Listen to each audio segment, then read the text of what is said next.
Assalamualaikum warahmatullahi wabarakatuh. Alhamdulillahirrabbilalamin, bahwa pada kesempatan ini saya Dr. Hardianto Janggi, SMH, selaku dosen di Fakultas Hukum Universitas Muslim Indonesia, akan menyampaikan materi kuliah Hukum Kesehatan, yang mana materi ini adalah sebagai bahan kuliah online pada mahasiswa Fakultas Hukum Universitas Muslim Indonesia. Baik ya, saya akan memulai menyampaikan materi tentang malah praktik medis ya.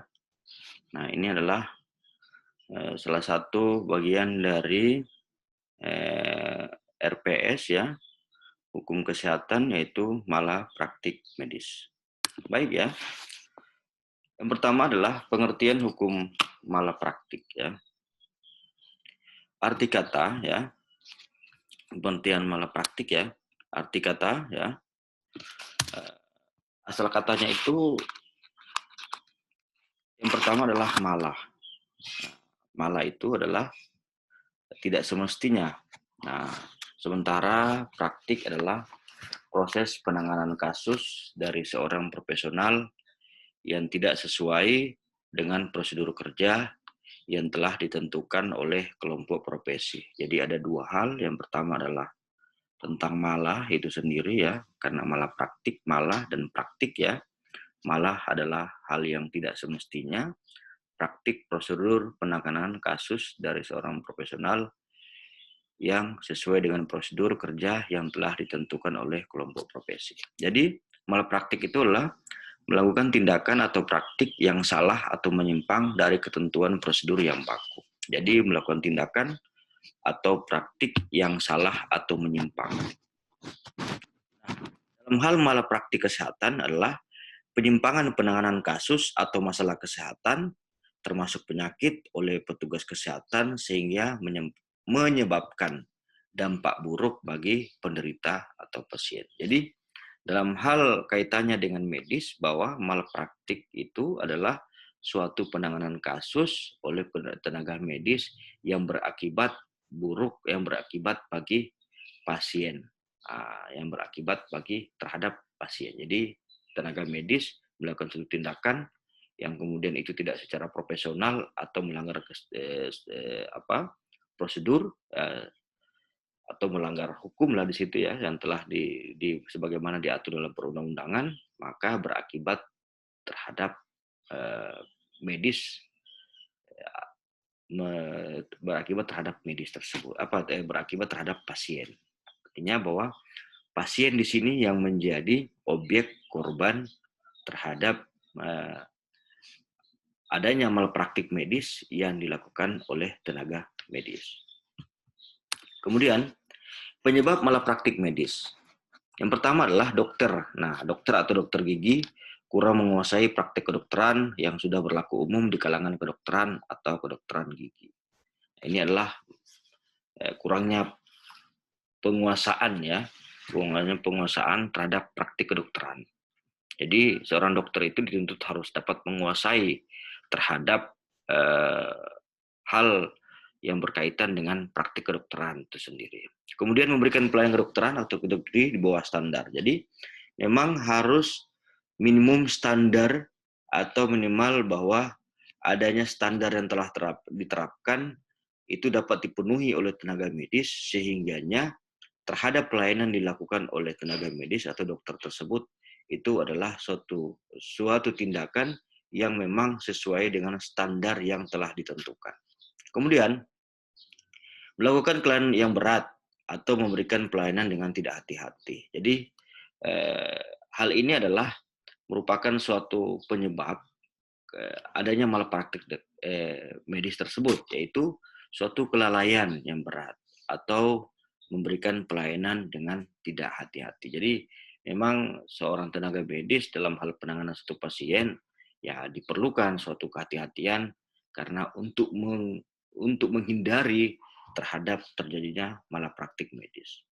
Kemudian melakukan tindakan medis yang bertentangan dengan hukum. Nah, ini sebagaimana di Indonesia ini sudah diatur dalam Undang-Undang 36 tahun 2009, Undang-Undang Kesehatan, kemudian Undang-Undang Praktik Kedokteran, yaitu Undang-Undang 9 2004, kemudian ada juga secara umum mengatur tentang pidana, ini adanya di Kitab Undang-Undang Hukum Pidana, maupun kalau kita melihat dalam aspek perdatanya, yaitu dalam hal bisa dapat ditemukan, dalam hal Kitab Undang-Undang Hukum Perdata. Jadi, dalam hal bertentangan dengan hukum, artinya dalam hal ini adalah sebagaimana telah diatur dalam perbuatan-perbuatan yang telah diatur dalam perundang-undangan. Nah, tindakan medis yang tidak bertentangan dengan hukum. Yang pertama adalah mempunyai indikasi medis ke arah suatu tujuan perawatan yang konkret. Jadi, jika terhadap perbuatan medisnya itu, jika terhadap tindakan medisnya tersebut adalah mengarah pada suatu tujuan yang konkret, maka yang nyata memang bagi dokter sudah sesuai dengan standar prosedur, dan kemudian itu telah dilakukan suatu tindakan yang memang dengan kehati-hatian, maka terhadap tindakan medis tersebut, artinya adanya dampak yang dialami oleh korban, maka itu dapat merupakan suatu tindakan medis yang tidak bertentangan dengan hukum. Kemudian, dilakukan menurut ketentuan yang berlaku di dalam ilmu kedokteran. Jadi memang suatu hal yang tidak dapat dimintai pertanggungjawaban bagi dokter adalah jika tindakannya itu adalah sesuai dengan sesuai dengan ruang lingkup ilmu yang berlaku dalam ilmu kedokteran. Nah, yang ketiga adalah ini dapat kita temukan dalam hubungan keperdataan telah mendapat persetujuan medis. Ini sebagaimana saya sudah sampaikan dalam materi sebelumnya, adanya transaksi terapeutik atau yang bagaimana diawali dengan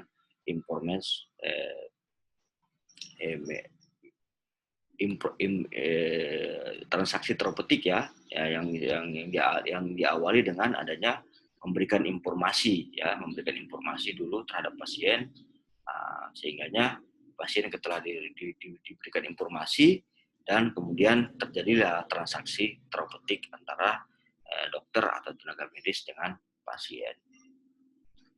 Nah, kemudian aspek hukum malapraktik medis. Nah, yang pertama adalah penyimpangan dari standar profesi medis. Ini penyimpangannya dari standar profesi medis. Kemudian kesalahan yang dilakukan oleh dokter, baik berupa kesengajaan atau kelalaian ya. Kemudian akibat yang terjadi disebabkan oleh tindakan medis yang menimbulkan kerugian baik material, non-material, atau fisik, luka, atau kematian, atau cacat mental. Jadi, sifatnya adalah 3 hal. Penyimpangan dari standar profesi medis, kemudian kesalahan baik berupa hal yang disengaja maupun kelalaian. Ini dapat sebentar saya sampaikan tentang bagaimana itu melihat suatu kesengajaan maupun kelalaian. Sini saya melihat pada aspek pidananya ya. Ini adanya kesalahan maupun kelalaian. Nah, kemudian akibat yang terjadi disebabkan oleh tindakan medis yang menimbulkan kerugian baik material non material. Jadi 3 hal yang menjadi dasar terhadap aspek hukum malapraktik medis. Kemudian jenis malapraktik medis. Yang pertama adalah malapraktik etik. Ini secara dalam hal etiknya ya, bahwa apa yang telah dirumuskan pada kode etik kedokteran Indonesia ya. Ini yang kemudian menjadi suatu hal standar apakah dalam hal melihat suatu tindakan dokter apakah melanggar kode etik kedokteran atau tidak, dalam apakah adanya suatu malapraktik etis atau tidak, ya, sebagaimana ini kaitannya dengan kode etik kedokteran Indonesia atau kode KI ya.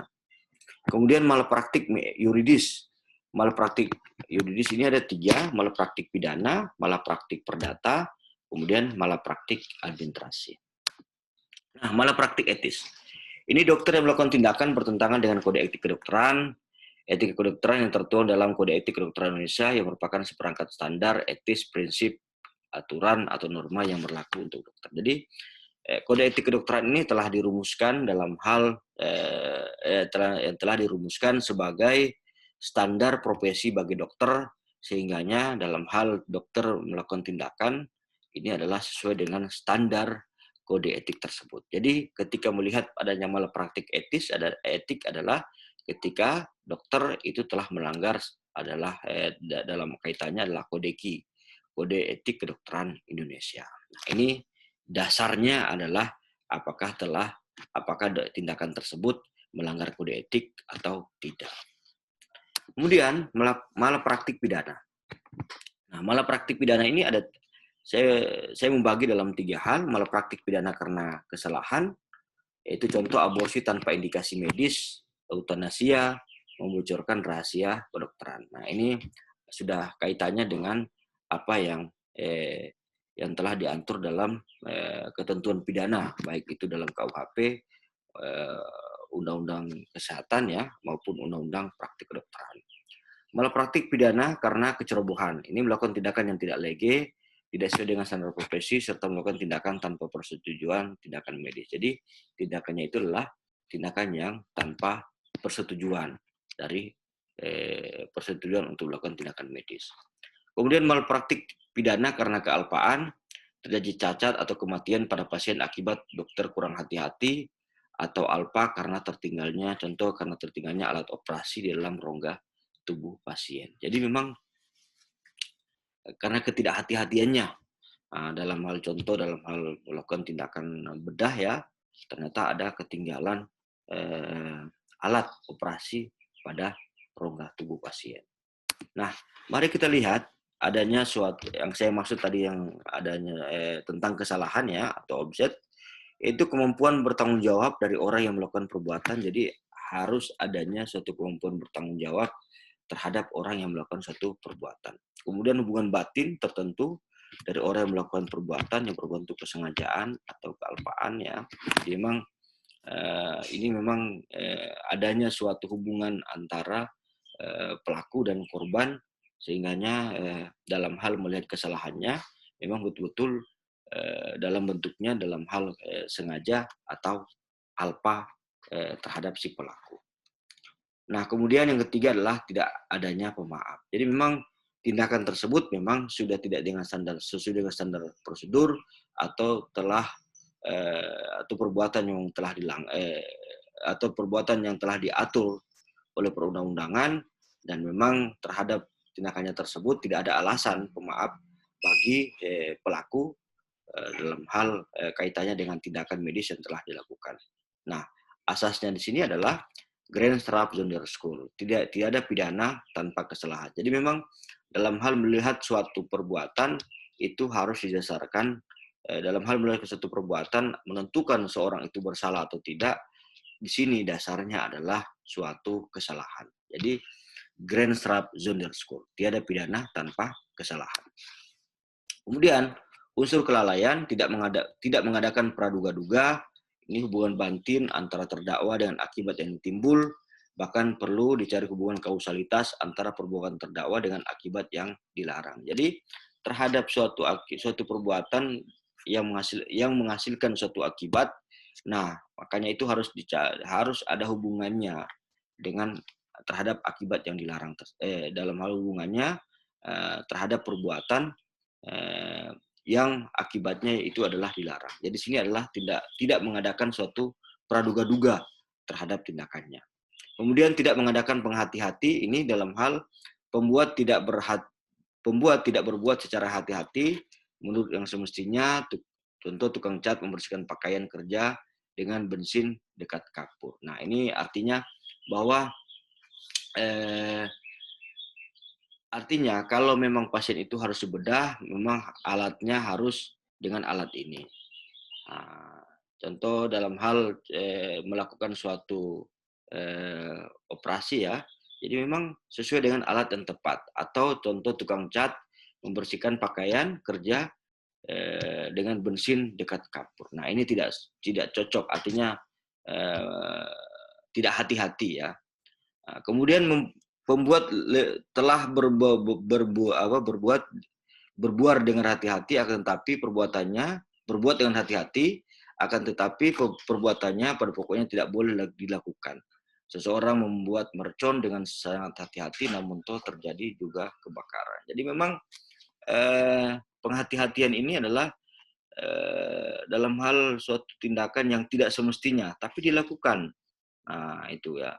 Tidak semestinya, tapi dilakukan. Melakukan suatu operasi tapi ternyata alat-alat operasinya itu kemudian tidak siap atau tidak sesuai dengan standar yang ada, standar alat yang ada. Nah, atau dalam hal ini pembuat telah berbuat hati-hati, tetapi perbuatannya tidak boleh dilakukan. Jadi contoh tenaga medis itu tidak boleh dalam hal suatu perbuatan yang memang perbuatan itu tidak boleh, tetapi tidak sesuai dengan standar prosedur, tetapi tenaga medis atau dokter tersebut tetap melakukannya. Nah, ini dalam hal aspek tidak mengadakan suatu penghati-hatian dalam hal sudah dengan hati-hati, tetapi tindakan tersebut adalah tindakan yang patut atau tidak layak dilakukan. Nah, dalam hal malpraktik pidana ini pembuktiannya didasarkan dipenuhi tidaknya unsur pidana. Nah, unsur pidana sehingga karenanya bergantung dari jenis kriminal malpraktik yang dituduhkan, apakah kesengajaan ataukah kelalaian. Jika terbukti bersalah, dokter dapat dipidana sesuai dengan jenis pidana yang dilakukannya. Jadi memang suatu perbuatan di sini yang dimaksud dalam artian malpraktik pidana adalah suatu perbuatan yang telah dirumuskan oleh perundang-undangan, baik itu dalam KUHP maupun dalam perundang-undangan lainnya yang mengatur tentang ketentuan pidana terhadap tindakan medis. Maka dalam hal tindakannya tersebut harus dalam hal meletakkan unsur-unsur pada perbuatannya tersebut, sehingganya dapat melihat pada unsur kesengajaan ataupun kelalaian. Nah, karena hal ini adalah sebagaimana dalam hal untuk membuktikan suatu perbuatan terhadap tenaga medis atau dokter kaitannya dengan perbuatan yang dilakukan. Jadi memang ini adalah meletakkan unsur-unsur perbuatan-perbuatan yang telah dilarang itu. Nah, dalam hal ini pasal KUHP itu dapat kita lihat pada pasal 338, pasal 339, pasal 340, pasal 340 KUHP ya, pasal 340 KUHP ya, pasal 339, pasal 338, pasal 338, 339 dan pasal 340 KUHP. Kemudian pasal KUHP berhubungan dengan culpa yaitu pasal 359, pasal 360, ayat 1, ayat 2 dan pasal 361.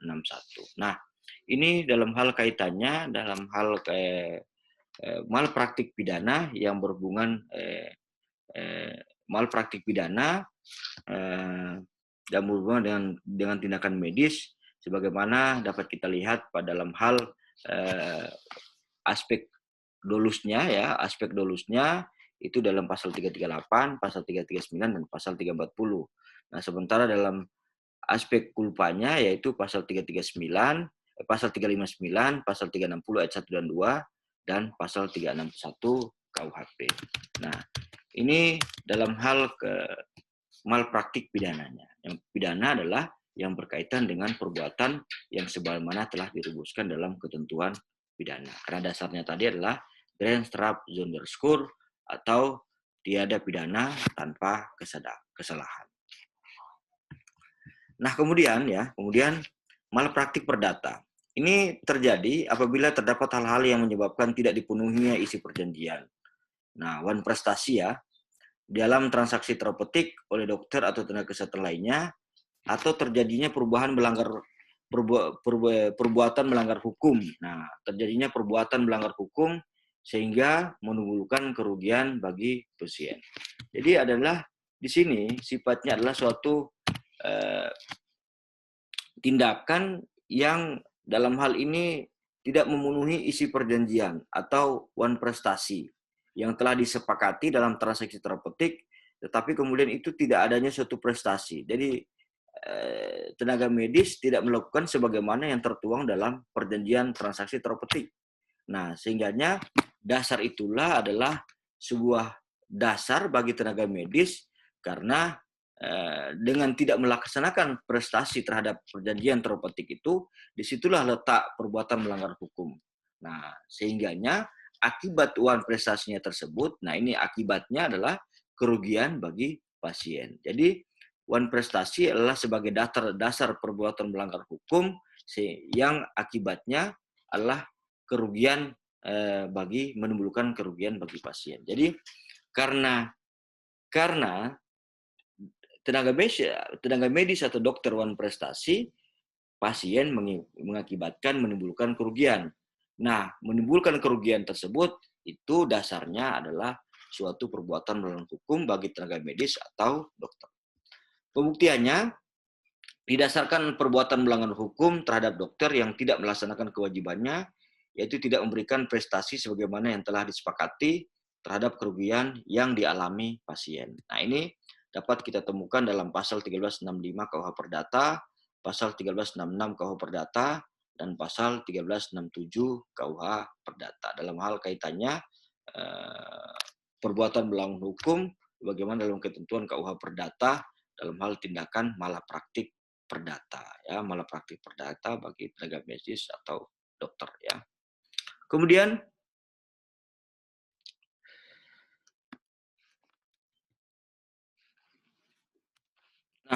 malapraktik administrasi, ya, yaitu menjalankan praktik kedokteran tanpa lisensi atau izin, ya. Nah, ini dalam hal melihat satu malapraktik administrasi adalah menjalankan praktik kedokteran tanpa lisensi atau izin. Nah, jadi memang diwajibkan bagi tenaga medis atau dokter dalam hal sebelum dia melakukan suatu tindakan atau praktik kedokteran, ya harus memiliki izin atau lisensi terlebih dahulu. Karena itu adalah sebagaimana yang telah diatur dalam perundang-undangan juga, ya, bahwa tenaga medis wajib dalam hal mempunyai izin terlebih dahulu. Kaitannya dengan dia melakukan suatu praktek medis, ya, atau praktek kedokteran. Yang kedua adalah melakukan tindakan medis yang tidak sesuai dengan lisensi. Jadi memang tindakan medisnya itu harus sesuai dengan apa standar profesi atau standar yang sebagaimana yang telah ditentukan, ya. Jadi memang tidak keluar dari adanya suatu hal yang telah diatur tersebut. Jadi harus betul-betul itu sesuai dengan standar yang ada. Nah, kemudian yang ketiga adalah melakukan praktik kedokteran dengan menggunakan lisensi atau izin yang kadaluarsa. Jadi batasan dalam hal izin yang telah dipenuhi oleh tenaga medis atau dokter. Nah, ada terhadap batas waktu, terhadap izin yang telah dipenuhi oleh tenaga medis atau dokter tersebut. Nah, oleh karena itu batasan waktunya ketika telah selesai, maka dokter tersebut tidak bisa dalam hal melakukan suatu tindakan sebelum adanya izinnya tersebut dipulihkan kembali atau telah aktif untuk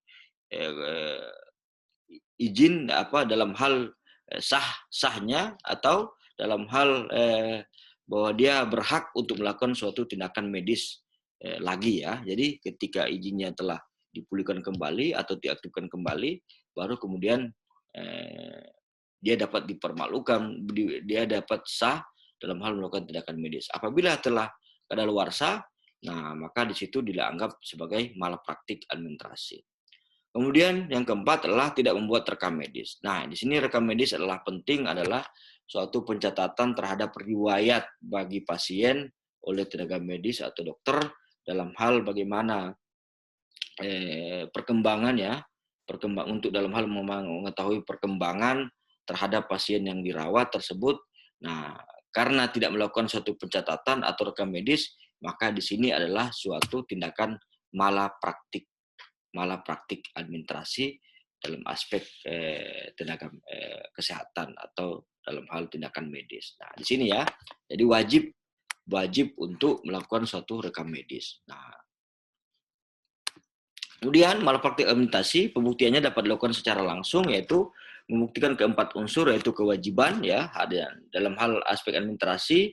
Di sini dapat dalam hal dilihat pada aspek kewajibannya. Nah, kemudian dalam hal menelantarkan kewajiban, kemudian rusaknya kesehatan, hubungan langsung antara tindakan melantarkan kewajiban dan rusaknya kesehatan. Jadi dalam hal pembuktiannya dapat terpenuhinya terhadap 4 unsur, yaitu kewajiban, kemudian melantarkan kewajiban, rusaknya kesehatan, hubungan langsung antara tindakan melantarkan kewajiban dan rusaknya kesehatan. Yang kedua adalah dalam hal pembuktian secara tidak langsung, itu mengajukan fakta-fakta yang diderita oleh pasien sebagai hasil layanan perawatan. Nah, ini adalah atau fakta ini didasarkan pada asas res ipsa laqueatur ya, atau fakta sudah berbicara sendiri. Tanggung jawab tenaga medis, dan ini dalam hal ini ya secara tidak langsung tanggung jawab tenaga medis dan tanpa ada kontribusi dari pasien. Jadi memang dalam hal praktik administrasi ini ya, dalam hal pembuktian secara tidak langsung didasarkan pada fakta-fakta yang ada. Jadi fakta-fakta yang ada itu yang akan menjadi dasar atau yang akan berbicara, atau res ipsa laqueatur, berbicara dalam hal pembuktian dalam aspek administrasi terhadap tindakan medis yang telah dilakukan yang menimbulkan akibat bagi pasien tersebut. Nah, jadi ini dalam hal pemenuhan materi ya, dalam hal materi malapraktik medis ya. Nah, sebelum saya akhiri dalam hal materi kuliah hari ini, saya akan menyampaikan ya, menyampaikan tindak lanjut mahasiswa terhadap materi ini ya. Silakan kalian catat ya. Yang pertama adalah apa yang dimaksud dengan malpraktik dan malpraktik medis ya. Apa yang dimaksud dengan malpraktik dan malpraktik medis, itu soal yang pertama. Kemudian yang soal yang kedua adalah pada menit keberapa saya menjelaskan tentang malpraktik pidana ya, malpraktik perdata dan malpraktik administrasi. Nah, yang ketiga adalah apa yang dimaksud dengan malpraktik pidana, malpraktik perdata, dan malpraktik administrasi. Itu yang ketiga. Kemudian yang keempat adalah apa yang dimaksud dengan tindakan medis yang tidak bertentangan dengan hukum. Nah, apa yang dimaksud dengan tindakan medis yang tidak bertentangan dengan hukum? Ini itu ya. Kemudian yang kelima adalah